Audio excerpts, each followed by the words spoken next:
નર્મદા જિલ્લાના એકતા નગર ખાતે કેન્દ્રીય ઔદ્યોગિક સુરક્ષા બળ દ્વારા વાર્ષિક રમત દિવસનો પ્રારંભ કરાયો હતો।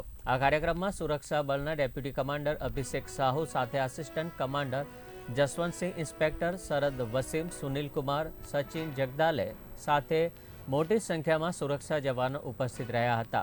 આ રમતોત્સવમાં 3200 મીટર દોડ, 100 મીટર દોડ, વોલીબોલ, બેડમિન્ટન, ગોળા ફેંક, લાંબી કૂદ, થાળી ફેંક, 400 મીટર રિલે જેવી અલગ અલગ રમતોનો સમાવેશ કરવામાં આવ્યો હતો। રમતોત્સવ કાર્યક્રમમાં સુરક્ષા જવાનો ઉત્સાહ સાથે જોડાયા હતા તથા સારું પ્રદર્શન પણ કર્યું હતું।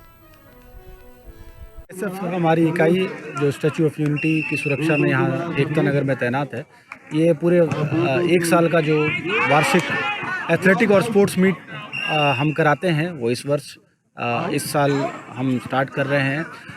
ये आयोजन बेसिकली सभी बल सदस्यों में एक स्पोर्ट्स की भावना, स्पोर्ट्समैन स्पिरिट डेवलप करने के लिए और टीम भावना के साथ एक दूसरे के साथ साझा कोऑपरेशन के साथ काम करने हेतु और स्पोर्ट्स में और एक्टिविटी कराने के लिए कराई जाती है। इसमें विभिन्न एथलेटिक इवेंट्स, ट्रैक इवेंट्स, विभिन्न प्रकार की रेस, रिले रेस और बैडमिंटन, वॉलीबॉल जिसमें टीम जैसी प्रतियोगिता कराई जा रही हैं। ये पूरा एक सप्ताह का आयोजन होगा जिसमें बल के हमारे इकाई के जितने भी बल सदस्य हैं वो बढ़ चढ़ के बड़ी संख्या में हिस्सा ले रहे हैं। इसमें मुझे बड़ी खुशी है बताते हुए कि जो हमारी महिला बल सदस्य हमारी आधी आबादी है उनका भी इसमें बढ़ चढ़ करके बहुत बड़ी संख्या में, अच्छी संख्या में पार्टिसिपेशन हो रहा है और सभी बल सदस्य इसको बहुत ही एंजॉय कर रहे हैं, एक स्पोर्ट्समैन स्पिरिट के साथ खेल रहे हैं।